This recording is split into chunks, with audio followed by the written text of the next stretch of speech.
Welcome to the Enlighten Up podcast. I am your host, Nicole Frolick, and I invite you to cozy up with me each week as I explore all aspects of the spiritual journey, spiritual biohacking, and expanding the mind beyond this reality. Remember that the collective awakening can start by planting one seed. So thanks for being such an amazing audience and sharing these shows with your family and friends. So without further ado, let's jump right into the episode and find out what we're discovering today. Hey everyone, welcome back to the Enlighten Up podcast. I am really excited to have this show with you this week because we have a returning guest who is also one of my dear friends, Jeremy McDonald, who is a holistic life coach and quantum healer. And he is also the owner of Storytelling Alchemist, the Storytelling Alchemist, actually.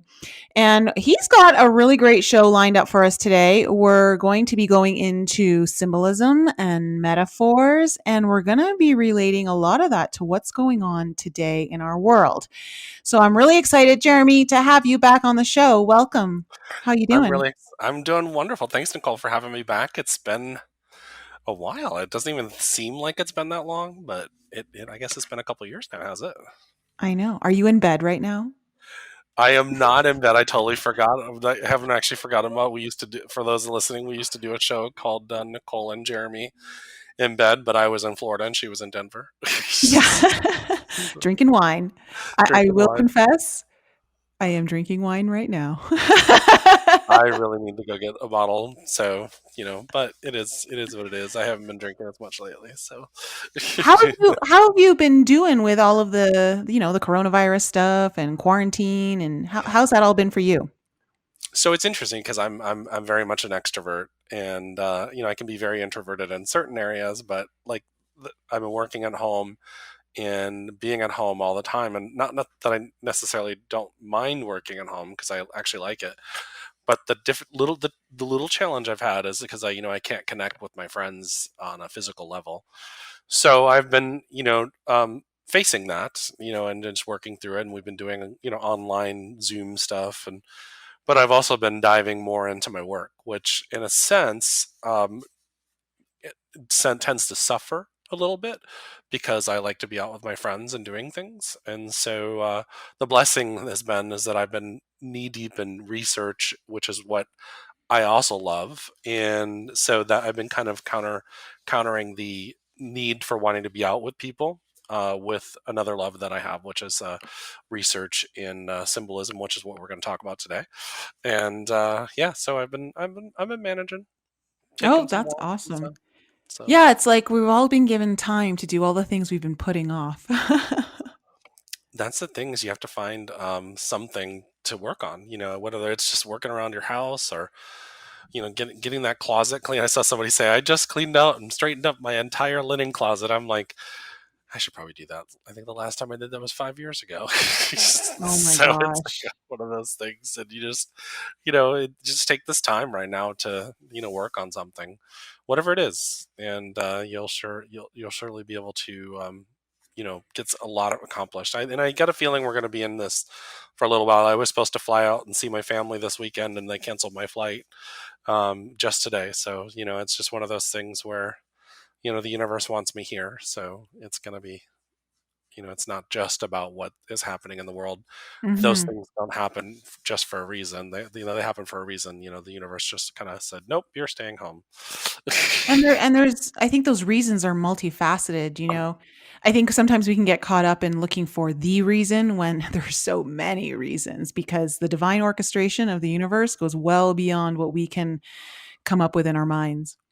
Absolutely. And there's a quote I wrote down here that I have in my notes that I brought up to talk about today because I thought it's a very well known quote. It's not anything new, but it's that which is like unto that which is above is like unto that which is below, and that which is below is like unto that which is above. And that was stated by Hermes Trismegistus a very, very long time ago. And so what is going on here and all around us in the macrocosm and the microcosm is basically all happening for a reason. So we're looking at the three-dimensional things that are happening to our three-dimensional body, and we're missing that there is a greater story that's being played here in the universe. And so that's kind of what we have to look at. And you're not only a part of that, you are that. And so that's something we just have to take in consideration, that even my physical body has to remind myself there's a bigger picture here that you have to remind yourself. And for those of you out there, I challenge you to say Hermes Trismegistus 3 times really fast, because you'll probably mess it up. And it took me at least a good 6 months of trying to say it over and over, because I had to do a lecture on it and saying his name, and I was like, I cannot mess this up. So it's these are things that we just have to look at. So there's a lot that we have to take in consideration, and it's another note that I brought up here. I was just thinking, there was a lecture I gave a while ago, and it's called "The Walls of Jericho: The Alchemical Meaning of That Story."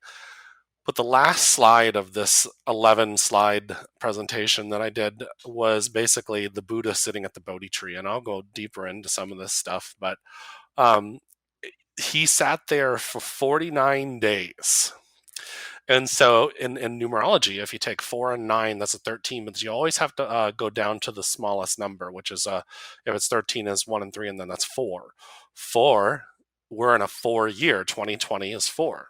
And so 4 means balance with the 4 seasons. And so what are we looking at doing this year? We are now in this year of balance and refining ourselves. We are facing the darkest parts of ourselves. And so that's something that we have to really, really think about. And it's interesting because I do a lot of study, not just in biblical stuff, but I study in a lot of other realms. But I was reading in the Bible yesterday. It was Amos chapter 5 verse 18, and it basically talks about everybody's waiting for this day of the Lord, the day of the light. And it says right in there that in order to find God, it's in darkness. And what does that mean? It means that in shamanism, you have to go down into your underworld and face all the things that we don't want to face. And it's also in darkness is stillness. So, and we alchemize ourselves through bringing both into balance, the darkness and the light, or the polarities or the dualities. We bring them into balance, the divine feminine, the divine masculine. We bring them into a synergy.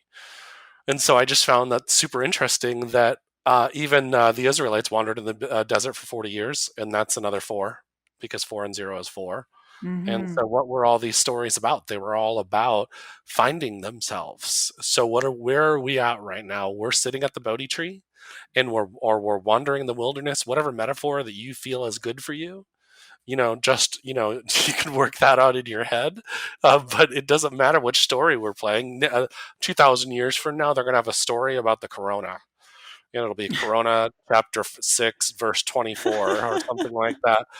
And so, Nicole, your books will be, cited by people like 3,000 years from now, and they'll be looking at that. And so, right now, and we forget that those were just people going through experiences, but the story is always the same, over and over again, finding ourselves.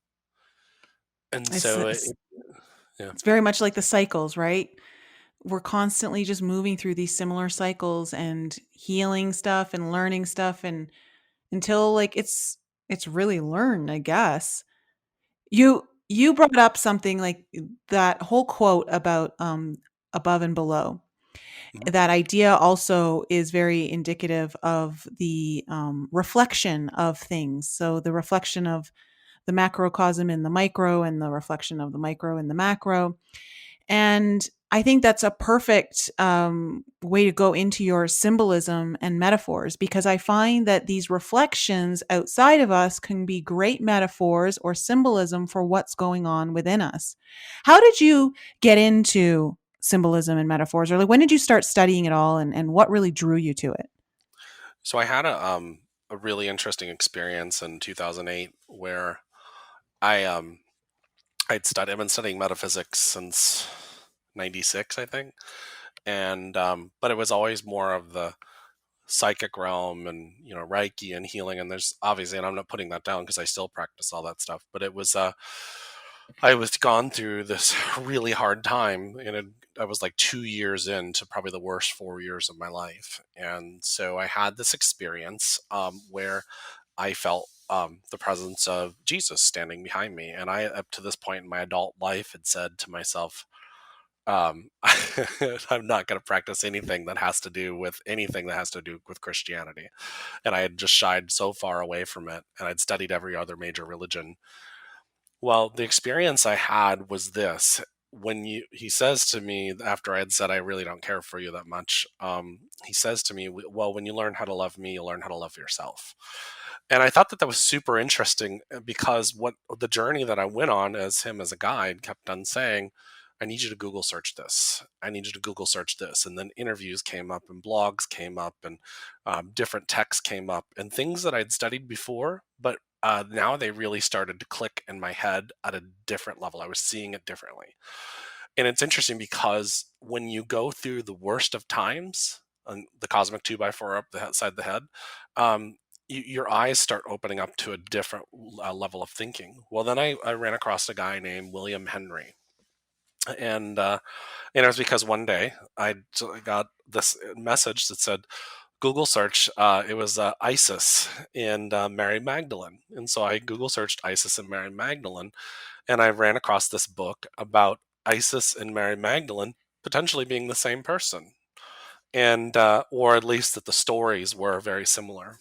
And so I was so fascinated with it and looking at this that I realized, wow, this is super interesting. So that was started me on like what now, like a 12-year journey.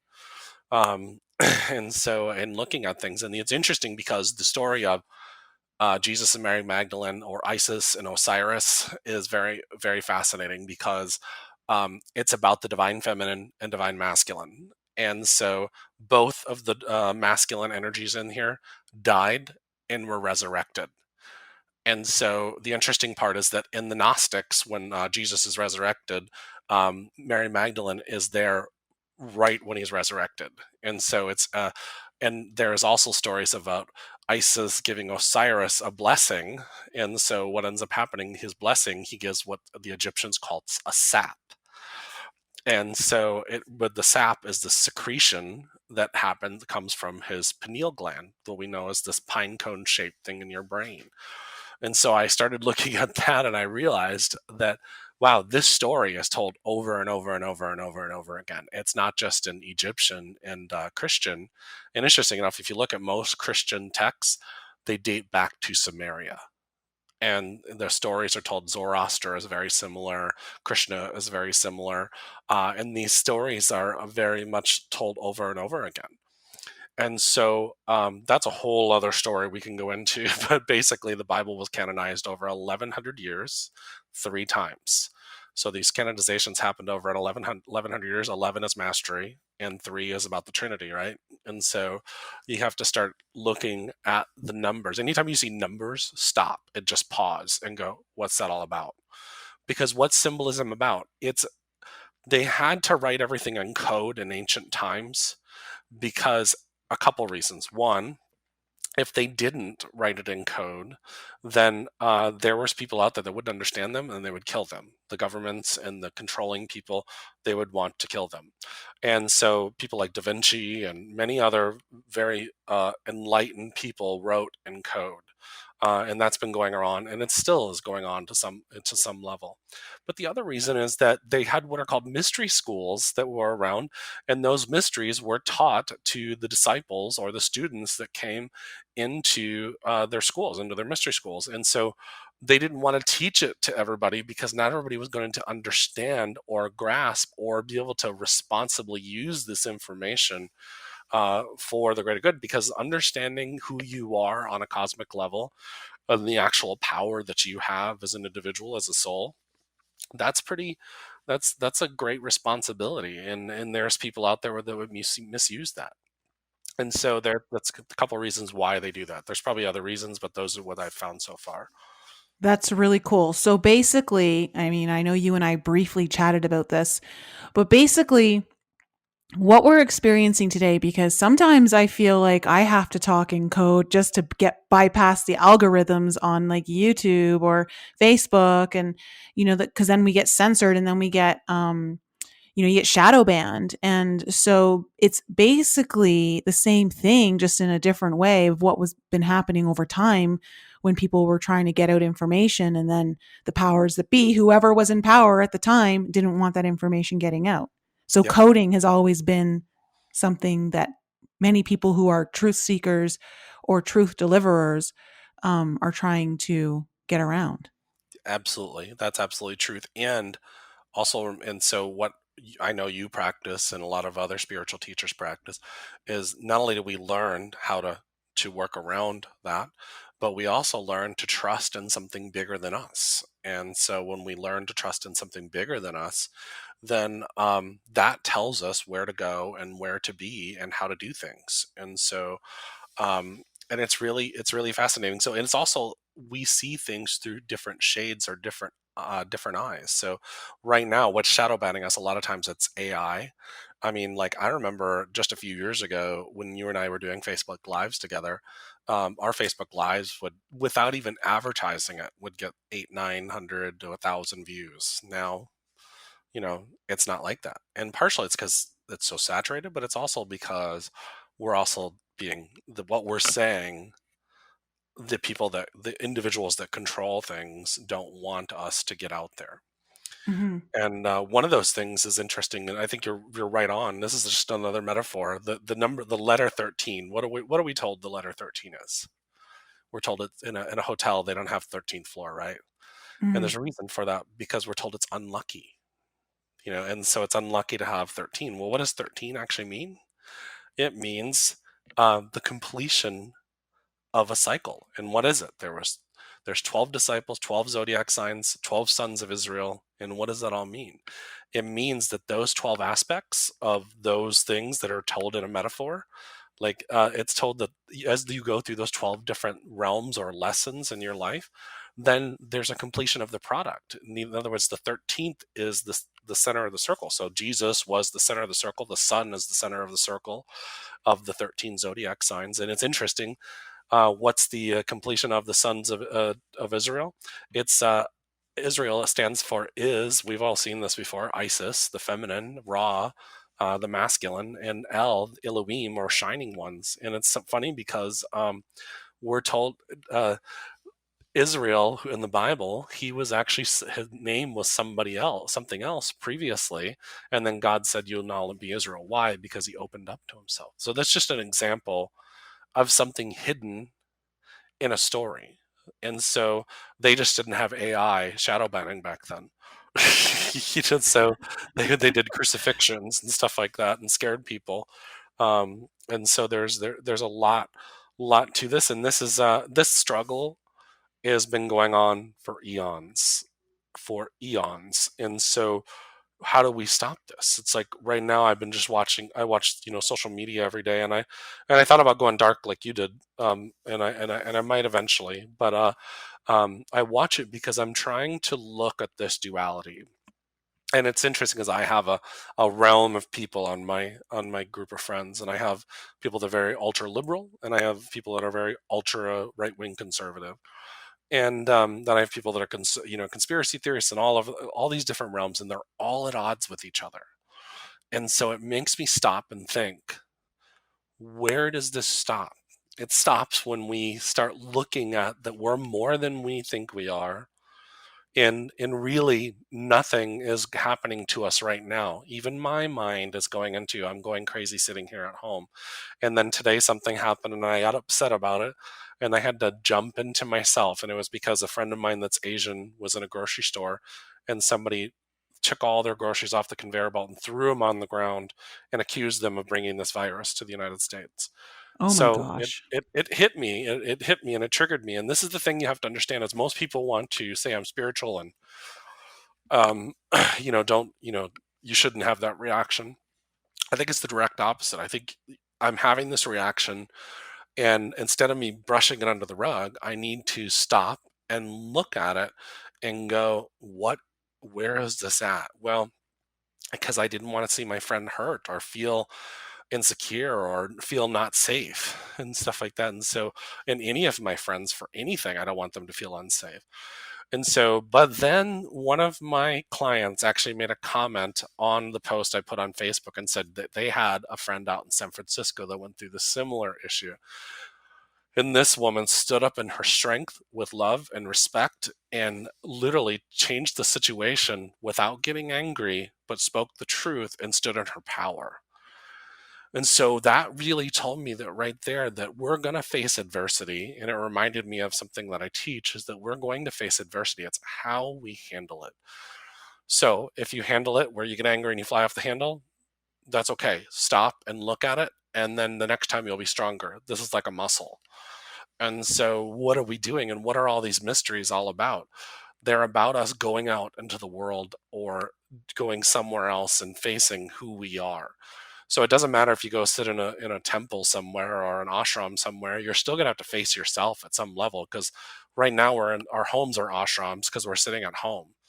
And so, and it's quiet and there's, you may have kids going on, but you're here by yourself and you're having to face all your demons.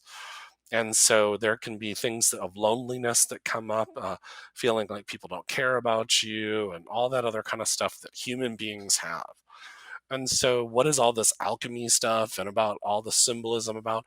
It was trying to tell us that that you're connected to something that is so huge, and that's that macrocosm and microcosm. And the Kabbalists very much understood this. And so, and Hermes understood this as well, and it's even in the Lord's Prayer. It's it's what saying of the what's in heaven is also on earth, and that that was it's so within, so without, as above, so below. And so it's not, this isn't new. And so it's all this stuff that is trying to tell everybody out there, and for those listening, you're more than what you think you are. You're amazing and you're a being of light. So I mentioned darkness earlier, but darkness and light coming together is an alchemy that literally creates electricity. And your electricity, you have electrons in your body. So what ends up happening is you face yourself and these two things come together and work in a synergy together when the divine feminine and divine masculine stop fighting against each other and start flowing together. Then what ends up happening is that the electrons in your body start to fire, and then you become this lantern or this beacon of light. And it says, be the light of the world. And so, and your light is brighter than you could ever imagine. So, and it's talked about over and over and over and over again. And Mm-hmm. I think it's fascinating. Literally just, I could spend hours, talking about the same thing over and over again. There's something interesting.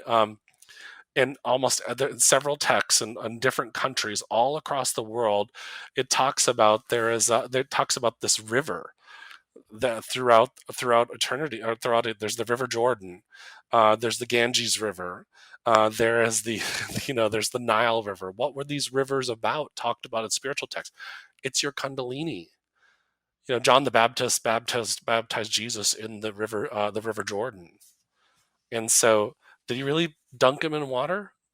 Probably not. It's probably about the baptism of the Kundalini energy activating through the chakra system and the energy system, shooting up the spine. Buddhist monks talk about when they hit enlightenment, that an electrical charge, they feel it shooting through their body. You and I experienced it at Tulum. We felt electricity between us when we were standing at Tulum, this energy Mm-hmm. charge. It's because those are moments of enlightenment and charging, and that's the body is experiencing something that's hitting a new level of understanding. And what we had people joining together, working together in community and flowing together, and that energy came together at an ancient spot, and through all that we experienced something profound. And so, and these we have these experiences over and over again.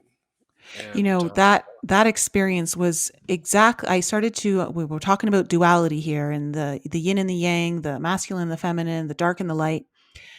That moment in Tulum was the beginning of me understanding that two opposites can exist at the same time. And in the world that we live in, where we understand that only one can be true, or one can exist at one time. Like, you can't be angry and happy at the same time.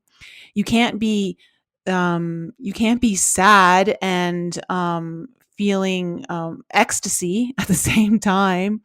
And I was, like, oh, there were very and that's the power of the Kundalini activation. Mhm. I mean, I had multiple Kundalini activations at that site. That was incredible.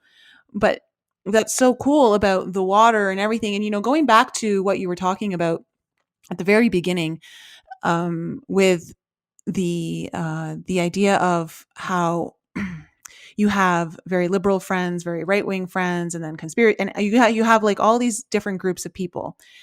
And it's that very thing, this idea of wanting us to identify with all these different like groups, or one group, or like trying to subsection us off, that keeps us from talking to one another. That is actually one of the tactics that is used as a form of censorship. It's just we don't realize it, that we're not listening because of a group identity or a thought identity, ideal identity, and instead of like coming together so that we can all learn from one another and gather our information and make choices or decisions based on more information and understanding from differing viewpoints, that is actually, to me, another form of censorship, but um, just in a very obscure way. Yep. Yeah, it's interesting. That's divide and conquer, right? Hmm. It keeps us all, and it's. I was just, as you were saying this, I just turned the page, and there was a bullet point here that I wrote, and it says Pythagoras saw the cosmos and the body as a harmonious unit. And so I think that's super interesting when we're talking about divide and conquer. We think that we're all at odds with each other. What if all this divide and conquer was actually there for a reason? Because pearls are formed through friction, right? Hmm. And diamonds are formed through friction. And so what ends up happening, all this stuff that we're going through right now, all this opposition is happening for a reason. And I don't know if you remember, you probably remember our webinar where we talked about power versus force, and Yeah. Dr. Hawkins' stuff, and so um, I have this on this presentation I was doing as well, and it says here, and it says we activate our flesh bodies through gradual refinement, not by miracle of divine intervention, but from flesh into spirit. In other words, as you go through these different things in your life, um, and even the divide and conquer, all these people that are upset or challenged, or I triggered them, or they've triggered me, or whatever. That happens for a reason, and it's for us to look within ourselves. But we're very busy pointing our finger out, and so the lesson is to start pointing the finger back in towards ourselves, and start to look and say, why did that happen? Why did it? I mentioned the cabal recently on a post about censorship, and somebody said that the cabal didn't exist, that it was a right wing conservative, um, you know, term or whatever. And I thought to myself, Conspiracy theory. yeah, and I thought to myself, I don't really care. It's just a word. And so, All it means is a group. yeah, It's an and I mentioned, and I thought to myself, we can all agree that there is a group of individuals within the world. We may not agree on who they are, that are evil, right? And their response was yes. And so, and then the opposite of evil is what? Live. And so if you turn it backwards, it's live. And so it started to make me think, and I thought to myself, what I think is evil, it's all shades of perspective, right? And so, I mean, obviously, there's some things that are pretty heinous, and but at the same time, if we've lived several lives, thousands and thousands of lives, isn't it possible that you've done some heinous things in your lifetime? And Carl Jung talked about this. Carl Jung talked about the shadow within us, that Mhm. we all have the capability of doing some pretty heinous things. And if you really got honest with yourself, there is some things in your life that you probably are not proud of. And so New Age thinking will say, "Oh, wait a second, there shouldn't be anything. I'm authentic," and I'm like, I think the authentic thing to say is that I've done things that I'm not okay that I did. That's an emotion. It's fine. It's fine to say that I didn't really appreciate now from where I'm at all the drugs I did in my 20s and 30s. I just don't. And that's okay. I'm not overly judging myself about it, but I'm not okay with going back there. And so that what ends up happening is that we start to look at these things and we start to the brushing it under the rug and not facing it or acting like it never happened. That's more judgment than saying I don't like it. You know what I mean? Yeah. So Avoidance, denial. yeah, there's so much going on in this world, and really all it is a distraction to not look in yourself, and that's fascinating because there's a couple terms that I think is super interesting. The word sin is a trigger on everybody, not everybody, but on a lot of people. And the word Hmm. sin, all it means is missing the mark. So if you are divine, if God lies within you, because it says seek first the kingdom of heaven. And then it says, see, the kingdom of heaven is within you. So guess where God is? Inside of you. And so what's the sin? The sin is missing the mark because you missed the mark because you're turning your back on yourself. And so because you're looking outside of yourself for God in universe, cosmos, consciousness, Christ consciousness, whatever you want to call it, and it's really inside of you because the return of the savior is within you. So we're waiting for aliens to come, or Kukulkan or Jesus come back to save us, and they're never coming.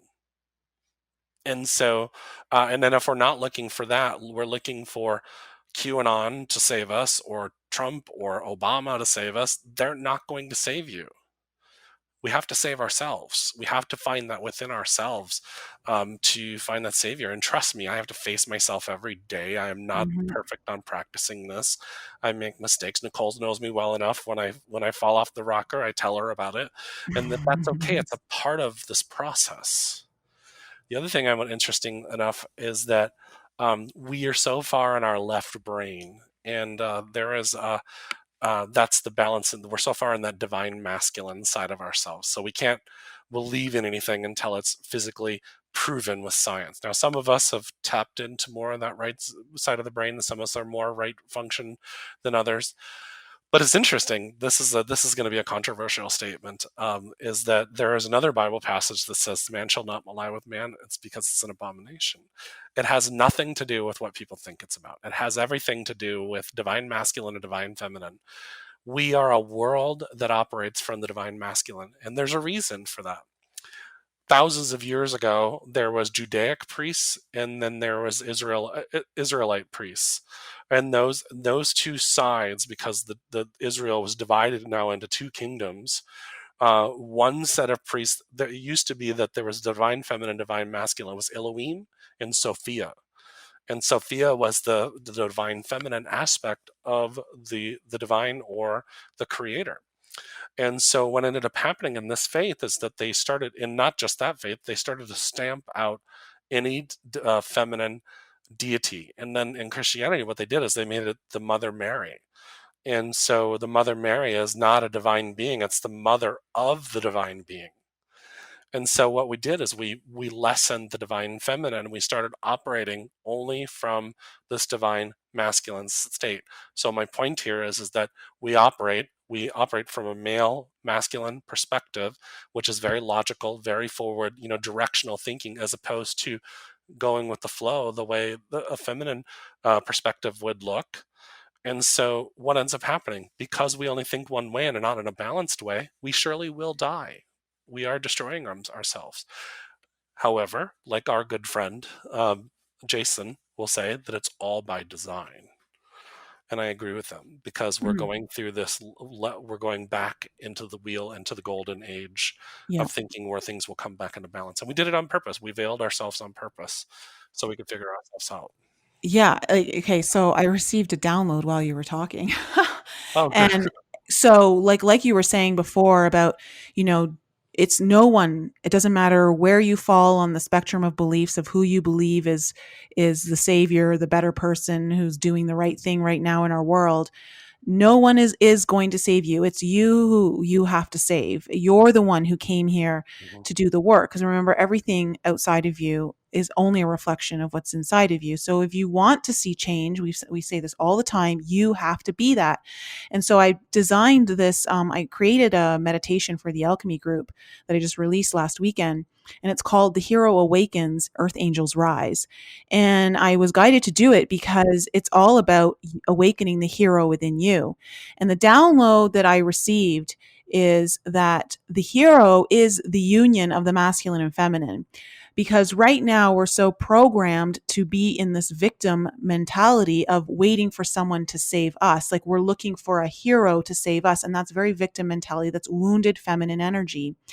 And that mentality or that program belief that we hold that is so deeply entrenched in our belief system that many of us don't even realize it on a day to day, but we're so scared to put ourselves out there. We're so scared to actually be the hero of our own life. But when you become the hero of your own life, you have become the union of the masculine and feminine in reality, because that is to me like you don't depend on anyone but yourself. You've created the savior, or this what's the word I'm looking for? But you've created that kind of energy through your own union. Hmm. That's powerful. Yeah. And so I wanted to just let the audience know that that download came in just of that the hero is the union of the masculine and feminine energy. So in order for you to become the hero of your own life, bring into balance that feminine and masculine energy within you, like Jeremy was talking about, and you will find that you will then be in a place to initiate all of the purpose that your soul has been designed to do here on this planet at this current time, and you'll be able to initiate and take steps forward in it. And it doesn't mean you're not going to be scared, but you're still going to do it anyway. You know, it would be a powerful thing. I don't know what your meditation exactly has in it, but you described it. But is to do a marriage in your mind, and literally the divine feminine aspect of yourself and the divine masculine side of yourself actually going through a marriage ceremony in your So head. I actually have that in my I have a meditation already out. Oh, it's very a cool. union of the masculine and feminine, and in it they actually come into union through like a ceremony of marriage, and it's like a 45-minute meditation. But Nice. this one though is much more like an activation of the hero. It's like awakening the call of your soul to awaken you into becoming the hero. So it kind of sounds like a trailer to an epic movie. It's very it's kind of like inspirational, like gets you pumped kind of activation meditation. I shouldn't even call it a meditation, but it is in a way. But yeah, I'm thinking though of releasing it like a trailer to a movie on my YouTube channel. I've been looking at footage. Nice. Yeah, but Oh, I'll send you the meditation, Jeremy, so you can listen to it. oh, Let me know that'd what be you really think. cool. Yeah. Do we have a little? Are we running good on time, or do Oh we? yeah, we're still at time. Okay, so I wanted to. There is a kind of not necessarily a meditation, but it's just based on Charles Fillmore's 12 Mind Powers of Man, and you can actually find this image on Google. Just Google search 12 Mind Powers of Man, and there's a reason why you want the image, because it's part of what I'm going to talk about. So, and if you guys email me on my website, I'll send you back the image. It's not a big deal. But there is a um, he equated the 12 mind powers to different regions in the body, and then he identifies them with what the significance of 12 zodiac sign, 12 disciples, all that kind of stuff. And in this example, he used 12 disciples. And so faith is actually the one of the 12 mind powers, and it's in the middle of the brain. It's where the pineal gland is, and he attributes that to Peter, the disciple, one of the apostles, Peter. And so it's interesting because what does faith do? It's a as you go through life and you experience life, um, you have to face things and you have to have a little bit of faith. And so each time you face something new and take a leap of faith, it gets stronger. It's not. It's really really cool. So, what I recommend is finding this image. I know I can't show it to you guys right now. Is if you look up the 12 Mind Powers of Man by Charles Fillmore, is you look at each one of these regions, and there's faith, strength, love, power, imagination, understanding, will, order, zeal, elimination, life, and wisdom. If you say look at each one of those, and in your mind you say divine will, divine faith, divine strength, you'll feel them activate in the different regions of the body that he has them in, and you show them. And so what it's doing is you activate them and you're saying, I'm ready to have these lessons about power. Guess where power's at? It's where the throat chakra is at. Divine love, guess where it's at? It's where the heart is at. Divine wisdom is where the solar plexus is at. And so it's just in these strength is in the back, the middle part of the lower back, because that's where we support ourselves. And so it's just a lot of really cool things, and it's an exercise you guys can do to help strengthen yourself within your body. And I would even imagine if you do it with yoga, it would be even better. Like you start thinking about these different regions and saying them while you're doing yoga, it would probably be really powerful. That Never sounds done it. awesome. So it's really, really cool, and I've done it. And I feel the body electrifying, just similar to what you and I had at Tulum. It's like an activation, and so it's pretty powerful. So I just wanted to share that with you guys, and because it's something that's really, really strong, and it really, That's really great. What I'll do is I'll try and get that into the video on the YouTube channel. I'll try and find those pictures and put them in the YouTube. I'll send it to you too. Okay, awesome. That would be great.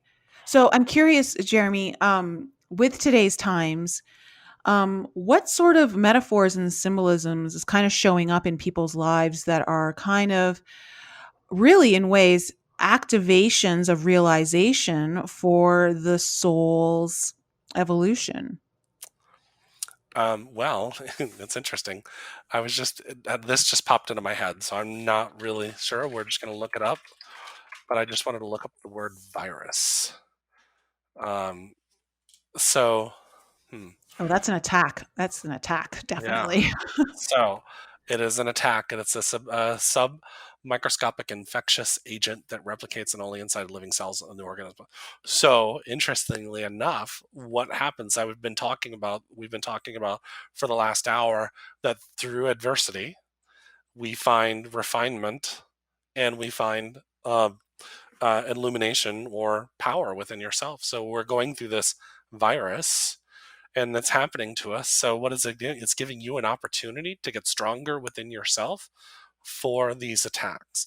Now, I'm not talking about out there and getting a sword and everything else. I'm talking about you're getting strong in yourself. So the next time something like this happens, you go, huh, it just it doesn't affect you anymore. And this is, if anybody's ever done anything work with getting themselves stronger with psychic attacks or energetic attacks and stuff, like, you'll know what I'm talking about. Or if they've been in a narcissistic toxic relationship or friendship, they know what I'm talking about, because eventually you just look at things and you don't see it as, it doesn't affect you anymore.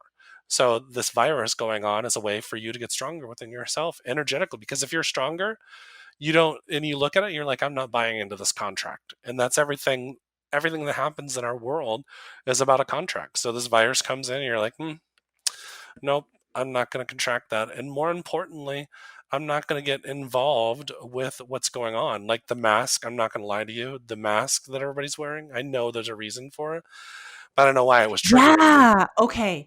I've been having the exact same thought. So let's talk about that, because I go into the grocery store and I see everyone like wearing their masks. And again, like, no judgment on anyone who's wearing their mask, especially if there's any of our listeners wearing masks. But I find it so interesting because to me, it almost like the idea of wearing a mask is like solidifying and crystallizing in your body that you're susceptible to getting it like without it. Yeah.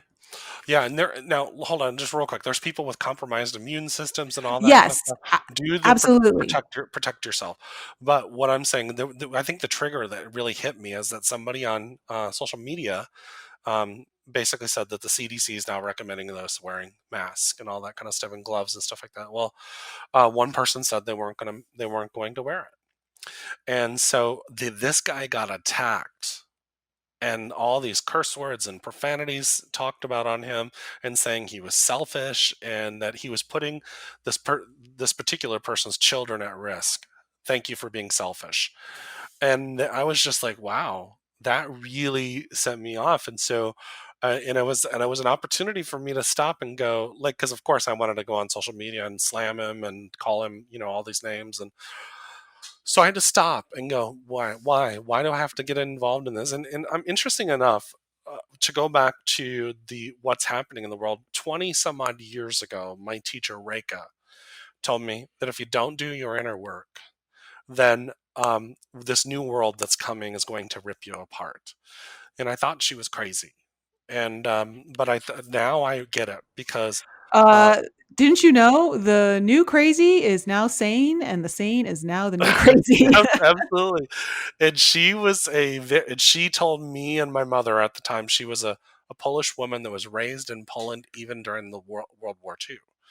So she said, the things that you're being told on American media are brainwashing. And that was a trigger for me back then. But now I look at it and I know that's true. But the more important thing is that the story about on social media, I could see where this new world would rip us apart, because I could have gotten involved in that. Or when I saw somebody getting mad at another person for not wearing a mask in a grocery store, I could have gotten involved in that. There could have been physical altercation. People are so heated up right now that we don't know what they're going to do.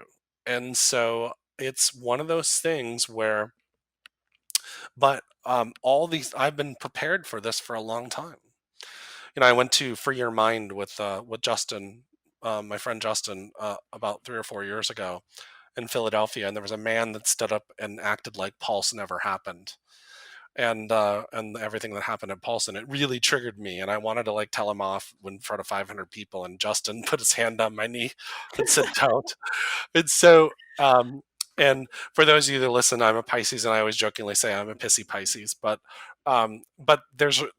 what that did for me to stop and not do that has also helped me. Each time I've stopped and not reacted, has been gotten me stronger in not reacting now. And it's Mhm. only going to get worse. And so what I'm saying to all of you is that all these things like this virus and everything else is going on, there is a hidden lessons in here to teach you how to get stronger in yourself. And more importantly, as you get stronger in yourself, you're gonna love yourself more. You're gonna not feel the need to justify why you believe in the things that you believe in. You're gonna get stronger in what you allow. You're gonna draw healthy boundaries. There is a whole lot of things. It's not just what's going on here in the world. It's not just about conspiracies. It's really about just getting stronger within yourself so that you can have a healthy, happy, peaceful life and illuminate yourself and go into balance with yourself. So when you're talking about like modern things that this thing is going on that are metaphors. So what's the mask? It's covering your mouth. It's not just about protecting you from or other people from you. It's covering up your power, your voice and your throat are your center of power, how you speak. And so now you're covering it up, and you're also covering part of your face. And interesting enough, take the mask off. Remember, what do we teach in spirituality? We say Mhm. we have to take our masks off. Mhm. So now we're being told to put them on, and if we don't, we're selfish. And so, like I said, for those of you who need to do it for health reasons, that's fine. I think you should protect yourself. But what I'm getting at here is that there is a deeper metaphysical, spiritual reason if you look at it from that perspective. And then the gloves. Like there was a movie, and I keep on forgetting the name of the movie. And I think we talked about it on the Masters Octave call a few weeks ago. But there's this movie, and it had Sylvester Stallone in it, and in that movie they didn't actually even intimately have sex. They did it through virtual reality, sitting across from each other in the same room. And I thought to myself, could you imagine, Nicole, not being able to hug your friends because it was considered to be not okay? Could you imagine? And we're putting latex gloves on, and people say, well, that's just for right now. But what ends up happening is I didn't even know this until recently. You're not supposed to cough into your mouth. You remember your mom told you Yes. to cover your mouth. Cough into your hand, you mean? Like Yeah, cough in your hand. You're not supposed to do that anymore. Apparently, you're supposed to do it into your elbow. When did that happen? What? And so, What's the difference? because you cough into your hand and then you go and you rub Oh, your I hand, see. Okay. and so It's yeah. interesting, because I've been hearing this too. I have some friends who have family members who are on the front lines of the health crisis right now. So they're working in hospitals. They're either nurses, doctors, um, whatever. They're working on the front lines of this virus, and they're putting their lives at risk every day to go do that. But when they come home, like with special, okay, we just had Easter pass. Okay, people won't spend Easter with that person because they're exposed to the virus. And I completely understand if you've got children, or you've got someone who's got, maybe you've got someone who's got a compromised immune system, that I understand. But I'm like, wow, how, when we go down to just the empathic level, on a human level, of what that must feel like, that you almost feel like a leper for doing the bravest thing that most people won't take the time to do, and no one wants to be around you. How does that make someone feel? Like, I can only, like, empathically, I was tuning into that energy field, and I'm like, oh my God, that's so painful. That's so lonely. And that's what's happening. My mother was a nurse for 31 years. I couldn't even imagine the fact that she was always on the front lines, helping people, putting her life at risk. I mean, some of the stories she would tell me of how she saved people's lives, and then she comes home and she can't even spend it with her family or the people she cares about because they're so afraid. And it's interesting, what you don't understand is that medical professionals do tons of things to protect themselves.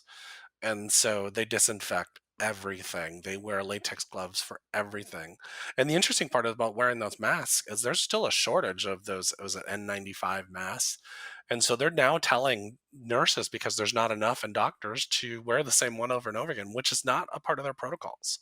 They're supposed to use a new one every time, but they can't because there's not enough. But what they're also being told is ways they can disinfect it after each use. And so they're working very, very, very hard on making sure that they're safe and other people are safe, and that this is not new to them, because there's worse things, not to put anything down, than the coronavirus that they can Mm-hmm. they can catch. And so Oh, well, yeah. I mean, you think about it. Going into a hospital, it's like you are always at risk of catching something, whether there's the coronavirus or not, which means that if you hang out with anyone who is a medical profession and works in a hospital, that doesn't matter what time of year it is or what, like, decade we're living in, you are at risk at some point. But, like, it's so important to remember that you have so much more power than what is being given to you, or at least portrayed to you to believe. And this idea of fear literally makes you dumber. When you allow fear to take over your mental faculties, it literally shuts down the critical thinking center at the front of your brain and activates the hindbrain, your reptilian brain, where it's only about survival. It's about fight or flight. And now you're not thinking, you're only reacting, because that's what survival is all about. And so when we remember that this fear is designed to literally keep us stupid and acting in ways that we normally wouldn't when we're able to critically think, one of the things I love, I'm a huge fan of, like, Dr. Shiva right now, because he's coming out and he's putting out incredible information that is going against mainstream science, which is big pharma.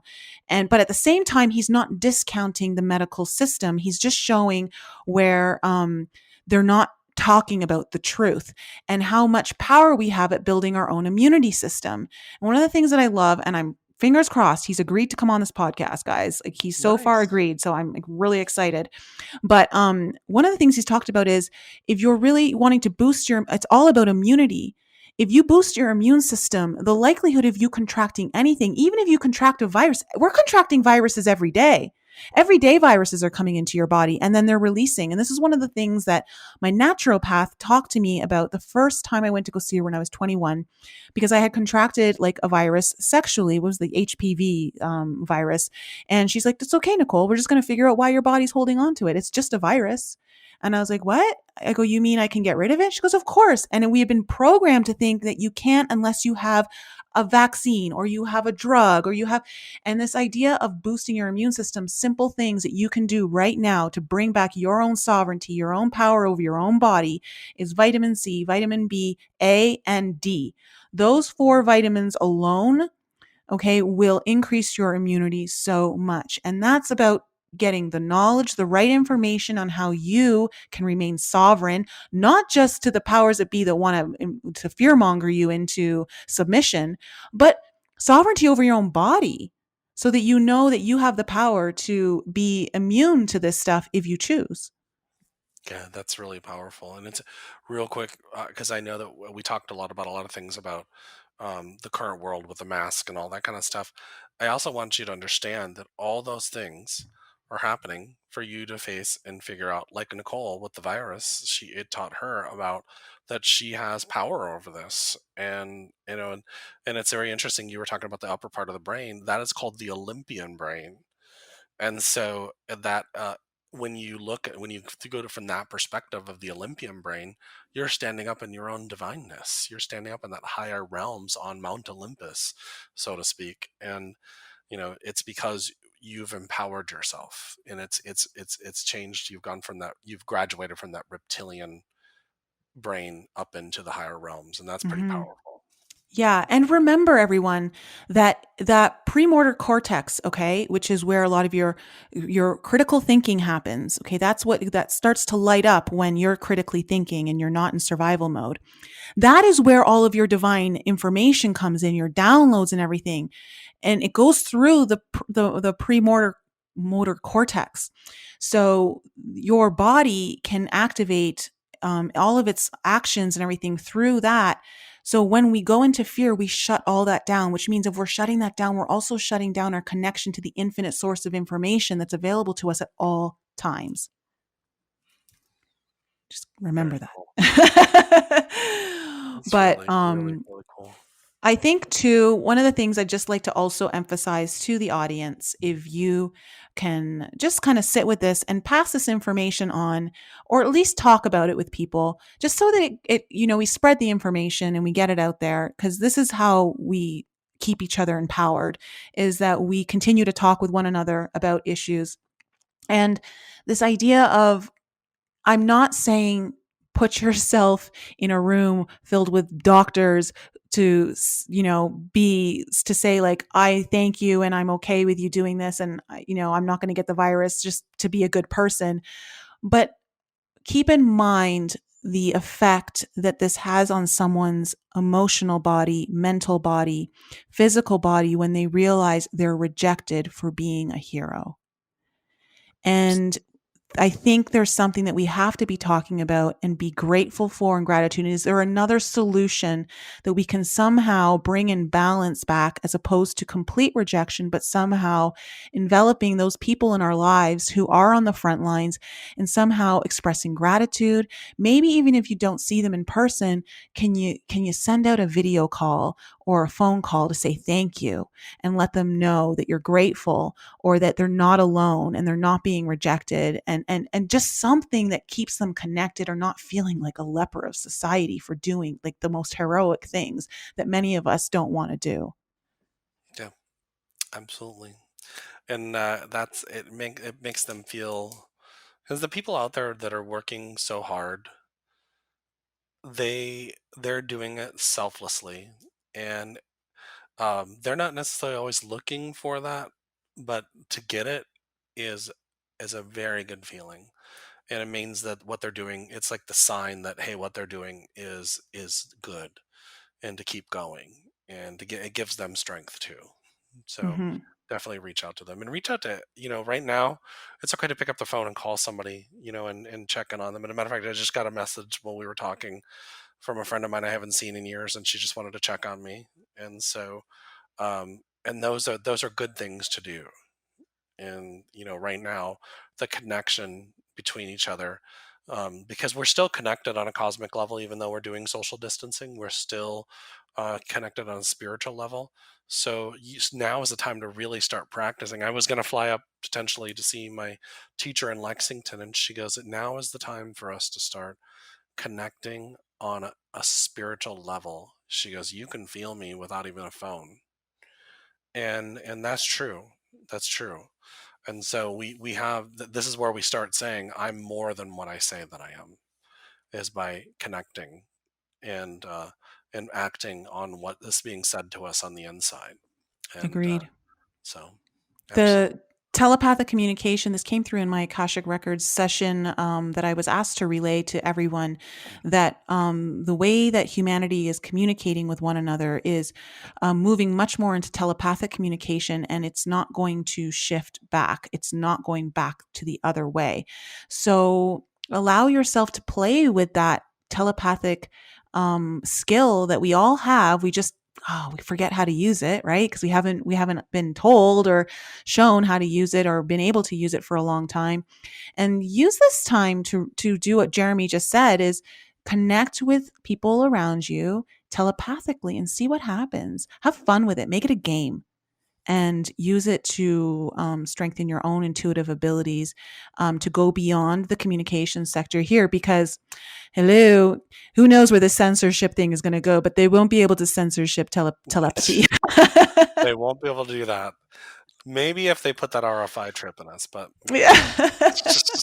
so We always can find a way around it. There's always a way there's around. always a way. There's always a way. Where there's a will, there's definitely a way.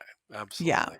So So, very, very Jeremy, cool. any final thoughts you'd like to leave the audience on, like with the coronavirus symbology and metaphors? Is there anything that you kind of, or maybe a I have to message? look this up. Interesting. I know we're running out of time, but Corona actually stands for something with the way it's shaped. It's shaped like a crown, and that's interesting because it got its name. I read somewhere. It's been a little while. The reason why it That makes has sense because of the corona around the sun, like.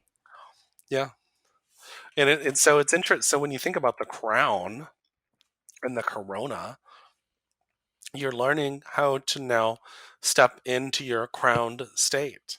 And what is that crown? It's the illumination. It's that disc behind you that all the ascended masters have. So, what is the coronavirus? Maybe it's not an attack. Maybe it's a lesson. It's a teacher that's teaching you how to step into your divine state. And so that's just that's kind of how you have to start looking at symbolism. You have to start looking at it as there is in everything there's an opportunity. And so then you look at this, like I remember seeing that about a month ago, and seeing that the reason why they called it Corona had nothing to do with the beer, as much as funny as that is. It had everything to do with the way the virus actually has like this crown shape. And so I just found that super interesting. And so I'm also a skeptic. For those of you who don't know, I'm a Greek skeptic, so I look at everything, and I'll actually research that for a while again, and find more out about that and talk about it probably on a live feed. But that's probably what I would leave you with. Think about this as an opportunity to get stronger within yourself, which has been the consistent message for the last hour. So Oh my gosh, I love that. And that makes so much sense. Even if you take that crown, think about the crown chakra and the virus, it's actually affecting our ability to be enlightened yep, because yep, it's putting us back into fear. yep. Okay, here it is. Coronavirus derives their name from the fact that under the electron microscope examination, each viron is surrounded by a corona or halo. Hmm. There you go. So what ends up happening? We always see angels with halos. Hmm. And so what are you doing? You're stepping into your angelic state, which is just another metaphor, because angels, interestingly, have wings. Oh, I'm totally going to go conspiracy here for a minute on you, but that is so deep state. That is so deep state to like almost make an angelic virus. You know what I'm saying? Like It is. you see how they take all of our symbolism and they just flip it, like the Nazi symbol, and Mhm. that was something beautiful before that, and they just hijack everything. Yep. Well, and they do that on purpose. Like the 13 I was telling you about, they make that into something bad. But interesting enough is angels are, if you change the word a little bit to angle, they're multidimensional beings. And why? Because their wings, they're not, do you really think people are flying around with feathered wings? It's their energy system is when it comes in, the light is so strong and expands out that it looks like wings when they're coming back in out of their stargate, so to speak, in their portal. And so the deep state will create something like that on purpose to make it so we look at it and we're like, oh, that doesn't happen. And they bring us, it's to make us feel small. They want us to compartmentalize ourselves and get small, which gets into the archons and all that other kind of stuff. Because that energy, for those of you guys who don't know what it is, feeds off of our fear. And we only feel fear because of what Nicole said earlier, when we're operating from that reptilian brain and we're small. We're not stepping into our empowered state, our Olympian brain. So the more we feel small and not empowered, they don't give a shit about us sitting at home. Excuse me, I'm cussing. They don't care about us sitting at home. They don't care about laws and control. They care about feeding off of our energy. You and I and everybody listening to this podcast, we feed off of love and compassion and empowerment and creativity and all that kind of stuff. That energy is so far on the other side that it wants to feed off of us and keep us small because we're their nourishment. So, oh yeah, that's great information. Great information. Great way to end the show. I love that, Jeremy. Like, you got to come on more often. I love these conversations with you. Like, it just flows when we're together. Absolutely. I would love that. And maybe we'll do our in-bed talks again eventually one day. But I know we're both very, very busy. But I know, right? yeah, I Oh would my love to come goodness. on. So, Well, thanks so much. Okay, so Jared, tell our audience what you've got going on, how they can get in touch with you, and if you've got any stuff that they can be a part of, go shoot that out to the audience right now.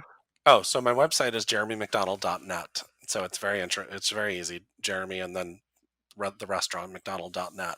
And if you go there and sign up for my newsletter, I'll send you back a 78-minute downloadable CD for free. Right now, Nicole and I are going live every Tuesday on the Masters Octave Facebook page. And unfortunately, all my events have been canceled this year. So, but I am working on a retreat in Pigeon Forge for April of 2021. So that's probably the soonest. I might go to be speaking in Casadega this summer. We just got to set up the date, but like I said, everything got postponed or canceled. So for right now, come and check me out. I got blogs and videos and all kinds of stuff. And you can definitely sign up for a session. I'm doing a BOGO sale right now on 45-minute sessions. So. Oh, cool. Awesome. And for our audience who doesn't know, Jeremy and I own the same school. It's now called, we changed it from the Inflexible Me Academy to the Alchemy Academy, where we've actually got a mutual, we've done a course together on the leveling up on consciousness, and which you can totally purchase there.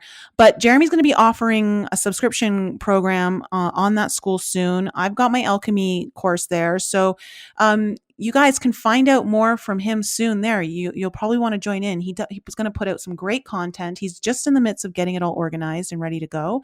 So stay tuned for that as well. Yeah, and I'll probably be launching some of that within the next couple of weeks. So perfect. I've been working on it. So yep, very, very cool. Exciting stuff. Cool. Well, thanks, Jeremy, for popping into the Enlighten Up podcast and having such a great conversation. This was really fun. I loved where it went, and I think the audience is going to really love it too.